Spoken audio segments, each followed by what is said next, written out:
स्वागत है आप सभी का एचडी क्लासेस के यूट्यूब चैनल में। यूपी ट्रिपल एससी को लेकर के एक प्रश्न लोगों का बार बार कमेंट में आ रहा है कि कितने क्वेश्चंस हमें अटेम्प्ट करने चाहिए ताकि हम सेफ हो सकें। तो भाई सेफ होना कैसे है, पहले इसको तो समझ लीजिएगा। जो ये शब्द आपके द्वारा इस्तेमाल किया जा रहा है कि सर सेफ स्कोर हमारा क्या रह सकता है, ठीक है। तो यार आप सभी को पता है कि जो ये आपका जो पीईटी का जो एग्जाम होता है इसका बेसिकली और कुछ फंडामेंटल नहीं है। इसका एक ही स्तर होता है कि प्रारंभिक स्तर पर यानी जो प्रीलिम्स स्तर पर होता है वहां पे कुछ कैंडिडेट्स जो एकदम से लो क्वालिटी के हैं, जो तैयारी वैयारी नहीं किए हैं, उनको छांट करके अलग कर देना, बस यही इसका उद्देश्य होता है, ठीक है। अब देखिए, अगर आप ध्यान रखेंगे कि जो ये एग्जाम होता है, इस एग्जाम को अगर आप क्वालिफाई कर लेते हो, पास तो सारे लोग होते हैं, तो इसके बेसिस पे बहुत सारे एग्जाम निकाले जाते हैं यूपी ट्रिपल एससी के द्वारा, ठीक है। लेकिन दरअसल मुद्दा ये है कि ये सारे के सारे वैकेंसी जो आते हैं वो सब आप नहीं फिल कर सकते हैं। जैसे अभी आपने देखा किस तरह से स्टाफ नर्स वाला भी जो चीज आया था, ठीक है। और जो वन रक्षक के कई सारे पद आते हैं साथियों, जो सिर्फ और सिर्फ साइंस वाले भर पाते हैं, ठीक है। तो ऐसे कुछ पोस्ट होते हैं जो लगभग लोग नहीं भरते हैं, ठीक है। अभी आपने देखा कि किस तरह से मुख्य सेविका करके एक पोस्ट आया था, तो उसमें मेल ज्यादातर कैंडिडेट नहीं भर पाए, ठीक है। तो मेल भर ही नहीं सकते इस सब चीजों को, तो बहुत सारे ऐसे हैं जो इसमें नहीं आते, तो इनके लिए तो बहुत लेस होता है। अगर आप बहुत कम मार्क लाते हैं तो अभी भी आपका जो है इनमें काम चल जाएगा। लेकिन कुछ पोस्ट ऐसे होते हैं जिनके लिए बेसिकली ये एग्जाम बहुत मायने रखता है। कुछ ऐसे भी पद हैं जिनके लिए यह एग्जाम बहुत ज्यादा इंपॉर्टेंट रोल प्ले करता है। इनमें से जो मेनली पोस्ट होता है साथियों, वह आपका होता है लेखपाल का, ठीक है। जो लेखपाल का पद होता है साथी, खास करके जो राजस्व लेखपाल का पद हो गया, ठीक है। या जैसे अभी आपने देखा था 2022 में, जो 2021 में राजस्व लेखपाल का पद निकला हुआ है, ठीक है, वो वाला पोस्ट काफी इंपॉर्टेंट होता है। इसी के बेसिस पर एक और पोस्ट कराया जाता है, वह आपका होता है ग्राम विकास अधिकारी का, ठीक है। जो विलेज डेवलपमेंट ऑफिसर होते हैं, जिन्हें आप लोग वीडियो साहब बोलते हो, ये वाला पोस्ट इसके अंतर्गत आता है, जो कि बहुत ज्यादा इंपॉर्टेंट पोस्ट होता है, ठीक है। ये वाला पोस्ट यहाँ पे इंपॉर्टेंट हो जाता है साथियों। इसी के तहत जो है मंडी परिषद की एक वैकेंसी आती है, बहुत डिमांडेड वैकेंसी होती है मंडी परिषद की, ठीक है। यहाँ पर ये थोड़ा सा इंपॉर्टेंट होता है। और यहीं से एक और वैकेंसी निकल के आती है अधिकारी विभाग में, जो लीकर वगैरह के डिपार्टमेंट में, अधिकारी विभाग में, तो वो सब। तो अगर क्रमानुसार देखेंगे तो सबसे ज्यादा हाईली डिमांडेड अगर ये है तो ये लेखपाल भर्ती के लिए होती है। इसके बाद आप देखेंगे वीडियो के लिए, फिर मंडी परिषद, और सबसे कम डिमांड होता है तो वो अभिकारी डिमांड पे रहता है, माने अभिकारी विभाग का ये आता है। अब आपके मन में ये सवाल आ रहा होगा कि सर ये सारी वैकेंसियां आएंगी भी कि नहीं आएंगी। सवाल तो मन में रहना ही चाहिए और रहेगा भी। तो मेरे भाई एक बात यहाँ पे स्पष्ट कर देते हैं, वैसे इस वैकेंसी में तो मेरा ऐसा कोई रिलेटिव नहीं रहता, पर एक अनुमानतः हम इस बात पर जोर देकर कह सकते हैं कि पीईटी का जो अभी आप देंगे, इसके माध्यम से कौन कौन वैकेंसियां आ सकती हैं।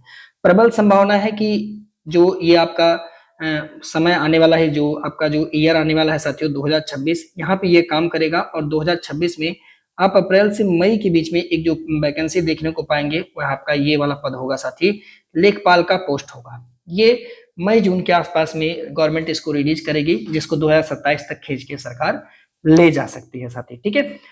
फिर कुछ ही समय बाद आप जानते हैं कि चुनाव का माहौल है तो पद देना जरूरी है। फिर इसी में एक और पोस्ट आने वाला साथी है, जो वन रक्षक वाला पोस्ट आएगा, ये वाला पोस्ट इसके साथ आएगा। साथ में लास्ट में आप देखेंगे एक और पोस्ट जिसका नाम है वीडियो साहब, ये वाला पोस्ट आप पाएंगे। पर ये सबसे ज्यादा चाहिता पोस्ट होगा, क्योंकि इसमें पदों की संख्या भी अच्छी खासी होने वाली है। 2021 के बाद ये सीधे 26 में आएगा मेरे भाई, सीधे 5 वर्ष का गैप देने के बाद ये भर्ती आएगी। राजस्व लेखपाल की वैकेंसी है, ठीक है। अब समझे इस बात को कि इस वैकेंसी को पाने के लिए पहले तो आपको पहला पड़ाव पार करना पड़ेगा, यानी पीईटी का एग्जाम पार करना पड़ेगा। इस एग्जाम की सबसे वेरिएंट क्या होने वाली है, आप जानते हैं अलग अलग कैटेगरी के लिए अलग अलग नॉर्मलाइज स्कोर बनने वाला है। अगर हम बात करेंगे जो 2021 में जो राजस्व लेखपाल आया था, तो इसमें पीईटी के लिए अगर आप देखेंगे तो जनरल के लिए उन्होंने कहा था कि भाई जिनका 62.96 से ज्यादा अंक है, उन सभी वो सभी लोग जो है वो मुख्य परीक्षा दे सकते हैं। मेरे भाई आप समझ सकते हो, मतलब वहां पे कहा गया कि जिनका लगभग में 63 अंक आया हुआ है, वह लोग जो है लेखपाल की परीक्षा में बैठ सकते हैं। ये मसला क्लियर हो गया होगा सभी का, मतलब 63 अंक लाना था साथियों कम से कम। इसी तरह से अनुसूचित जाति के लिए 61 है, जबकि अनुसूचित जनजाति 44 है। अन्य पिछड़ा वर्ग आप देखेंगे तो 62.96, दोनों के लिए सिमिलरिटी है। और आर्थिक रूप से ईडब्ल्यूएस के लिए भी वही सेम क्राइटेरिया है 62.96। तो मेरे भाई ये एक हम कह सकते हैं कि आयोग ने एक तुक्का गैस के बेस्ड पर इसको काम किया हुआ है, टोटल गैस के ऊपर काम किया हुआ है, क्योंकि कभी ऐसा संभव हो नहीं सकता कि इन तीनों लोग का एकदम से सेम अंक आ जाए, कोई तो ऊपर नीचे जाएगा ही, है ना। लेकिन ये अनुमान लगाया जा सकता है कि इसमें इनको भरना था, लोगों को इसमें इन्वॉल्व करना था, क्योंकि अगले वर्ष आप जानते हैं चुनाव का माहौल है, तो थोड़ा गर्मी तो चलेगा ही, है ना। अब समझिएगा कि इस बार कट ऑफ इसकी कितनी रह सकती है और आप कितना अंक लाइएगा तब आप लेखपाल के लिए हो जाएगा। तो मेरे भाई इस बात को आप मान के चलिएगा कि अगर आप जनरल कैटेगरी से बिलोंग करते हैं, अगर आप मान लीजिए जनरल से बिलोंग करते हैं, तो आप इसमें ठीक है कम से कम 75 अंक लाइएगा। अगर आपको मतलब ये मान के चलिए अगर आपको लेखपाल के लिए, या वैसे मुझे नहीं लगता कि बीईओ की जो भर्ती सॉरी लोअर पीसीएस की जो भर्ती आएगी वो इसी से आएगी, पर कुछ लोग चिल्ला रहे हैं कि, पर मुझे नहीं लगता साथी कि लोअर पीसीएस कभी भी पेट जैसे एग्जाम को लेगा, क्योंकि यूपी ट्रिपल एससी अपना खुद करा ही नहीं पाता है तो लोअर पीसीएस क्या कराएगा। तो अगर मान लीजिए अभी तो इस पर कोई मुझे संभावना नजर नहीं आ रही है दूर दूर तक, अगर ये जो वैकेंसी है साथियों बीईओ की ब्लॉक एजुकेशन ऑफिसर की, वैसे ये बेसिकली पोस्ट जो आप जानते हैं यूपीपीएससी के माध्यम से कराया जाता है, ठीक है। लेकिन ये जो ब्लॉक एजुकेटिव ऑफिसर होते हैं बीईओ, ठीक है, बीईओ साहब होते हैं जो ब्लॉक स्तर पे एग्जीक्यूटिव का काम करते हैं, इनकी पोस्ट यूपीएससी देगी, पर लोग पता नहीं कैसे इसको यहाँ पे ला रहे हैं, मुझे नहीं पता इसके बारे में, है ना। जब आएगा तो देख लिया जाएगा बीईओ। लेकिन अभी के लिए आप इतना याद रखिएगा कि अगर आप चाहते हैं कि आप जो है लेखपाल वगैरह में सेलेक्ट हो जाइए, तो पीईटी में अगर आप जनरल ओबीसी से बिलोंग करते हैं तो भाई 75 लाइएगा, और अगर आप एससी एसटी से बिलोंग करते हैं तो कम से कम 70 लाइएगा, इससे नीचे तो आने की कोशिश बिल्कुल भी मत करिए, वरना लोग आपका खा जाएंगे। सेम एज ईडब्ल्यूएस से अगर आप बिलोंग करते हैं तो आप यहाँ पे इतना जरूर कहिएगा। ऐसा क्यों? ऐसा इसलिए साथियों क्योंकि जो पेपर का स्तर चाहे जो हो, आप यकीन मानिए पेपर का लेवल चाहे जो हो जाए, कुछ भी लेवल बना दे पेपर का, कम से कम जो स्तर रखा जाएगा वो इतना ही रखा जाएगा, ठीक है। पेपर का स्तर कितना भी हाई बना दे, कितना भी लो बना दे, पर यही इसका कट ऑफ सीमा है। मेरी इस बात को आप रिकॉर्ड करके रख लो, स्क्रीनशॉट बना के रख लो कि जब भी आपका आएगा तो इससे ऊपर तो मतलब सवाल ही नहीं बनता, इसके नीचे ही आपका जो है कट ऑफ रहेगा, ठीक है। मतलब आप मेंस एग्जाम में बैठ जाओगे अगर इतने के आसपास में आप हो, इतने से 2-4 अंक ऊपर नीचे कर लो तभी भी आप मेंस में बैठ जाओगे। अब मसला आता है कि सर इतना लाएंगे कैसे? तो मेरे भाई एक चीज आप हमेशा कॉमनली याद रखना, जब भी आप पेपर को स्टार्ट करना तो सबसे पहले आप क्या सॉल्व करोगे, सबसे पहले आप पैराग्राफ को सॉल्व करना। ध्यान से समझना, जो पैराग्राफ दिया हुआ है आप उसे बहुत फोकसली सॉल्व करना। पैराग्राफ किसका सर? हिंदी का। मेरे साहब हिंदी का पैराग्राफ आप बहुत अच्छे से सॉल्व करना, हिंदी का पैराग्राफ आप अच्छे से सॉल्व कर लेना, इसको छोड़ना नहीं है कुछ भी हो जाए, ठीक है। फिर इसके बाद आप आएंगे तो 2 सेशन आपको मिलेगा साथियों, रीजनिंग प्लस मैथ का सेशन, इसमें थोड़ा सा टाइम देना पड़ेगा। ग्राफ का सवाल है, बहुत ज्यादा बजना नहीं, इसके लिए पहले से प्री प्लान करके आप जाओ, अच्छे से परसेंटेज को आप पढ़ के जाओ, अभी आपके पास समय है साथी, परसेंटेज आप अच्छे से पढ़ लो, इसके साथ साथ रेशियो एंड प्रोपोर्शन को आप अच्छे से पढ़ लो, क्योंकि ये सब लोग इसमें काम आएंगे आपके ग्राफ में। अच्छे से प्रैक्टिस कर लो और इन दोनों टॉपिक पर एकदम कमांड बना लो, क्योंकि ये दोनों रेशियो प्रोपोर्शन और ये परसेंटेज, ये दोनों बहुत काम आते हैं ग्राफ के क्वेश्चन सॉल्व करने में, सारा परसेंटेज का ही वहां पे गेम होता है, ठीक है। बहुत ध्यान से सॉल्व करना यहाँ पे। साथ ही ये सब तो चलो ठीक है सर, 50 आ गया, हिंदी हमने कर लिया, इतना कर लिया, और इन दोनों में से मिला करके इन 50 में मान लीजिए कि कम से कम आप पूरी कोशिश करिएगा कि आपका 35 अंक साथियों सही हो जाए, पूरा जान लगा देना मेरे भाई। अब आप कहोगे सर अगर नहीं हो रहा होगा तब क्या करेंगे? मान लीजिए अगर आप बहुत ज्यादा सस्पेंशन में हैं तो उस केस में आप क्या करेंगे? सर तुक्का कैसे सेट करेंगे बताते हैं, थोड़ा सा देखिएगा ध्यान से, समझेंगे इस बात को, ठीक है। अब आ जाता है एक और सेशन साथी, वो होता है आपका जीएस का सेशन। देखिए जीएस के सेशन में कुछ चीजें बहुत ज्यादा मतलब आसान होगा और कुछ चीजें बहुत ज्यादा कठिन होगा। क्या चीजें आसान होंगी सर, क्या चीजें कठिन होंगी, इसे समझाइएगा। देखिए सबसे पहली बात, जो सिंधु घाटी सभ्यता के जो सवाल होंगे, अगर आप हमारा टेस्ट सीरीज किए होंगे अच्छे से, वहां से अधिक कोई क्वेश्चन नहीं बनेगा, ढूंढ करके आप सिंधु घाटी सभ्यता का पहला क्वेश्चन आप यहाँ पे अच्छे से टिकल करना।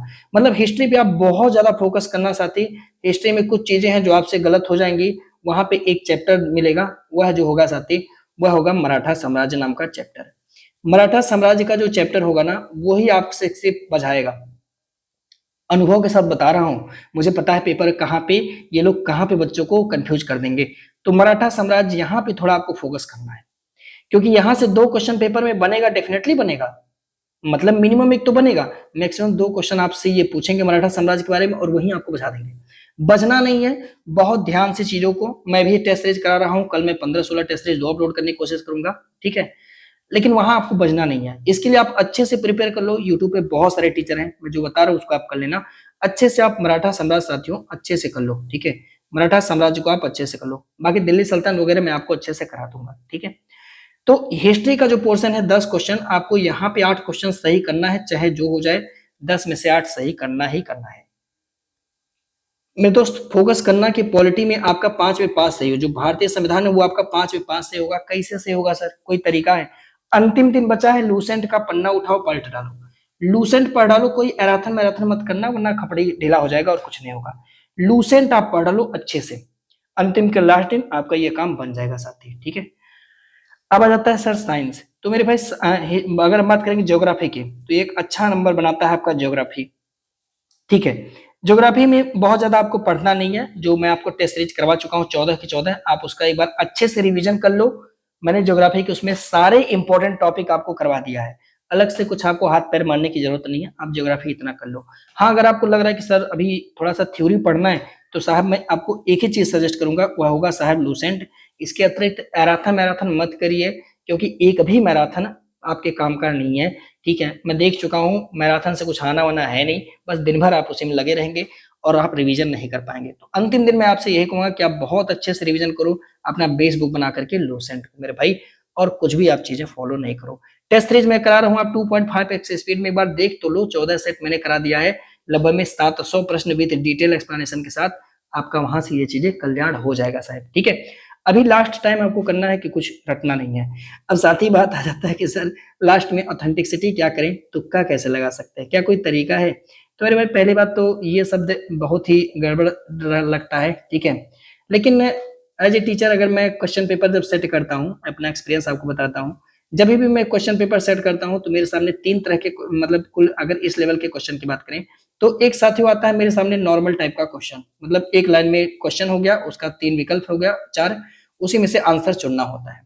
तो 90% मेरा जो हैंड जाता है साथियों, मैं अपना अनुभव आपको बताता हूँ, 90% केस में मैं कभी भी विकल्प ए को नहीं सिलेक्ट करता, नेवर।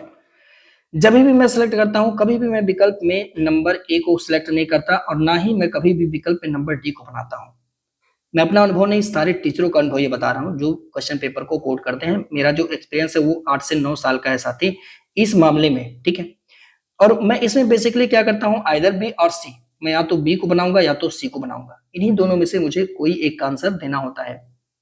अब आप समझ लीजिएगा कि इन्हीं दोनों में से आपको कोई एक आंसर सिलेक्ट करना है। अब आपका भागी जाने, अगर आपको क्वेश्चन नहीं आ रहा है तो नाइदर ए, मतलब ये ए और डी पे तो कभी नहीं जाना, बी और सी पे ही हमेशा आपको जाना है।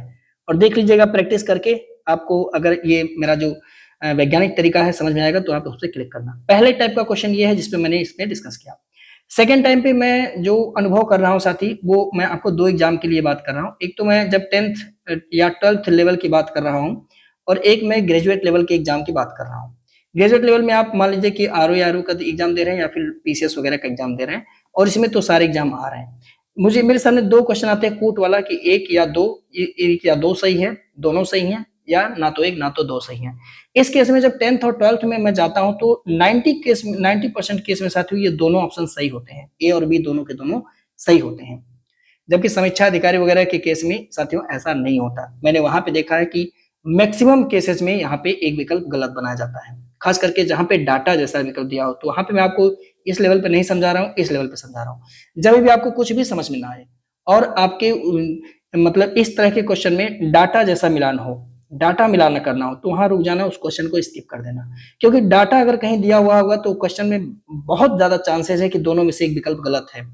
ये मेरा अनुभव है साथी, क्योंकि जब डाटा हम कोड करते हैं ना तो मैक्सिमम गलती करते हैं, क्योंकि हमारा जो साइकोलॉजी है वो डाटा में गलती करने का बहुत ज्यादा चांस बनाता है, और हम डाटा में गलती करते हैं और क्वेश्चन जो है नहीं बन पाता। इसलिए इस क्वेश्चन को आप स्किप कर देना। अब साथियों एक लेवल का और क्वेश्चन आता है जिसको हम बोलते हैं साथी मैट्रिक्स लेवल का क्वेश्चन, मतलब इधर ऐसे दिया होगा ए बी सी डी और इधर 1 2 3 4 ऐसे मिलान करना होगा। मेरे भाई इस क्वेश्चन को देखेंगे, ऐसे दिया होगा ए बी सी डी और इधर देगा 1 2 3 4, मैच करना है।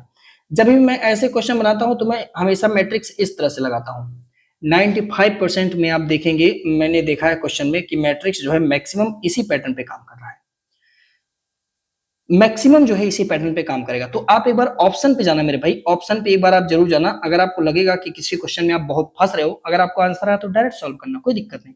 लेकिन अगर आप फंस रहे हो तो एक बार आप मैट्रिक्स में ऑप्शन में जाना और ऑप्शन में मैच करना, क्या ए का दूसरा बी का पहला मैच कर रहा है या नहीं कर रहा है, ठीक है। और सी का चौथा डी का तीसरा बनाया है, अगर ऐसा कोई भी ऑप्शन बनाया तो डेफिनेटली आंसर आपका वही सही होगा, इसमें कोई संदेह नहीं है। तो इस पॉइंट को भी आप गेट कर लो। तो ये कुछ साथियों तरीके थे जिसमें आप डायरेक्ट बता सकते हो, जिसमें थोड़ा सा भी तुक्का आप लगा सकते हो। लेकिन मेरे भाई याद रखना, गलती बहुत कम करने की कोशिश करना, और अटेम्प्ट कितना करें सर, आप देखिए ये तो बड़ी बवाल होती है, अटेम्प्ट कितना करें। तो मेरे भाई आपको 70 तो बनाना है 100%, ठीक है। और अगर आपको लग रहा है कि आपका 55 प्लस मतलब आपने सही कर लिया है, 55 से 60 अगर आप सही कर लिए हैं तो आप बहुत सेफ खेलने की कोशिश करिए, क्योंकि आप लगभग में मान के चलिए सेफ हो चुके हैं। क्योंकि अब आपको मैक्सिमम जो है 10 क्वेश्चन चाहिए सर, और ये 10 क्वेश्चन के लिए बहुत ज्यादा दिमाग लगा के आप जो है तुक्का वगैरह मारना, ठीक है। मतलब कोशिश ये मत करना कि पूरा 100 में 100 करेंगे तभी हमारा हो जाएगा, नहीं। लेकिन अगर आपको ऐसा लगे कि सर आपका जो है 40-45 ही सही हुआ, तो मेरे भाई फिर तो आपको खेलना पड़ेगा, क्योंकि 40-45 का मतलब अच्छे से, और खेलना वो भी अच्छे से, बहुत समझदारी से, सूझबूझ के साथ खेलिएगा। और कोशिश करिएगा कि आपका जो अटेम्प्ट हो साथियों वह 90 से प्लस ही हो, उससे कम ना हो। क्योंकि अगर मान लीजिए 10, 15, 20, भाई मानवीय गलती होता है, सबसे होता है।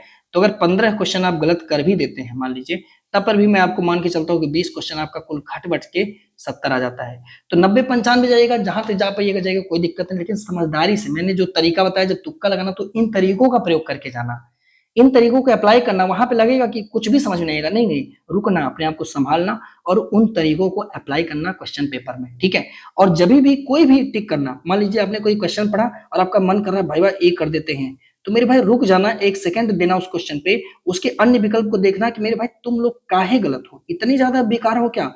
जो अन्य विकल्प है मेरे भाई, मान लीजिए कि डी वाला आपने सही कर दिया, तो अन्य जो ए बी सी है इनको तुरंत मत कर देना प्लीज यार, मेरा अनुभव है इस चीज का। तुरंत जो है इस पे गोला मत मार लेना, नहीं, इनसे भी पूछना कि यार इतने बुरे हो क्या तुम लोग इतने बुरे हो के गलत हो गए, क्यों हो गए गलत। देखना जब भी आपको गलत आंसर टिक करना होगा ना, तो ये लोग आपस में बोलेंगे यार भाई देखो तुम गलत कर रहे हो, यकीन मानिए, बस तुरंत गोला मत मार देना। मैं देखता हूँ मैक्सिमम बच्चे लगे गोलियाने तुरंत है, मेरे भाई यही सबसे बड़ी गलती है। अन्य विकल्प को पूछ लेना कि यार 1 सेकंड देकर के भाई तुम लोग काहे छूट गए, तुम्हारी क्या गलती थी, इतने बुरे तुम हो क्या। तो ये लोग बताएंगे भाई देखो तुम ही गलत हो, तुम गलत चुन लिए। यकीन मानिए एक बार आप प्रैक्टिस करके देखिए, ऐसे क्वेश्चन को थोड़ा समय देकर के देखिए, आप कर लेंगे, प्रैक्टिस करेंगे तो हो जाएगा, ठीक है। बाकी कितना स्कोर लाना है वो मैंने आपसे बता दिया भाई, इससे कम पे नहीं आना है, कुछ भी हो जाए, 100 में 100 कर दीजिए, मुझे कोई दिक्कत नहीं है। पर तरीका मैंने जो बताया उस तरीका का इस्तेमाल करिए, उस तरीके को फॉलो करिएगा। और मैं कोशिश करूंगा कि वह कल जो है मेरा जो सेट 15 है वो रिलीज हो जाएगा, साथ ही 16, 17, 18 तक मैं कोशिश करूंगा कि मैक्सिमम क्वेश्चन को अटेम्प्ट कर दूं। मैक्सिमम क्वेश्चन मैं कल भी कोशिश करूंगा कि कल 2 वीडियो मैं आप सबके लिए लेकर के आऊं, ठीक है। बस इतना आपको ध्यान रखना है कि इस समय बहुत ज्यादा मैराथन मैराथन मत खेलिए, एकदम से तांडव मत मताइए, जितना आपने पढ़ा उतना रिवीजन आप करिए sir, previous year question paper देख लीजिए और एकदम तनाव रहित रहिए, है ना। मैं यूट्यूब पे देख रहा हूँ इतना भयंकर भयंकर चल रहा है, जो लोग पा रहे हैं सब परोस दे रहे हैं, क्योंकि पता है कि जो सामने है साथियों वो भूखा है। तो इस बात को हमेशा याद रखिएगा, जब व्यक्ति को पता होता है ना कि सामने वाला व्यक्ति भूखा होता है ना साथी, तो वो आपको कुछ भी परोसेगा, आप खा लोगे। लेकिन नहीं, थोड़ा सा पेशेंस रख करके खुद बनाओ, अच्छा खाओ, ठीक है। थोड़ा सा धैर्य रख करके खुद बनाओ, अच्छा खाओ, भले ही आप भूखे हो, मुझे पता है यूट्यूब पे कुछ भी परोसेंगे लोग खा लेंगे आप लोग, पर ऐसा नहीं करो। आप लूसेंट को एक बार अपना फोकस बनाओ, उस पर ड्रीम फोकस करो, ठीक है। और थोड़ा सा फोकस करके देखिएगा, एक बार प्रीवियस ईयर क्वेश्चन देखो, अपना जो आपने पढ़ा है नोट्स अपना रिवीजन करिए, जो टेस्ट सीरीज हम आपको करा रहे हैं वो आप करिए, बस इतना में आपका काम हो जाएगा मेरे भाई, ठीक है। बाकी कोई डाउट है तो यार मुझसे तुरंत मिलिए। और हाँ, पीडीएफ बिल्कुल पूरी तरह से निःशुल्क कर दिया गया है, 8881716810, ठीक है। इस पर आप मैसेज करिए, या वीडियो के डिस्क्रिप्शन बॉक्स में, मैं इसी डिस्क्रिप्शन बॉक्स में पीडीएफ का लिंक भी लगा दे रहा हूँ, जाइए आप रिवीजन करिए सर, हम आपके साथ हैं। बस अगर आपको हमारी चीजें समझ में आ रही है, हमसे जुड़ना है मेरे भाई, यकीन मानिए जब तक आप सिलेक्शन नहीं होंगे तब तक आपका साथ देंगे। तो सब्सक्राइब जरूर करके जाना दिल से, और लाइक जरूर करके जाना, जो भी आपका पॉइंट ऑफ व्यू है जरूर रखना, एकदम से आपको हम समझाएंगे साथी। जय हिंद, वंदे मातरम।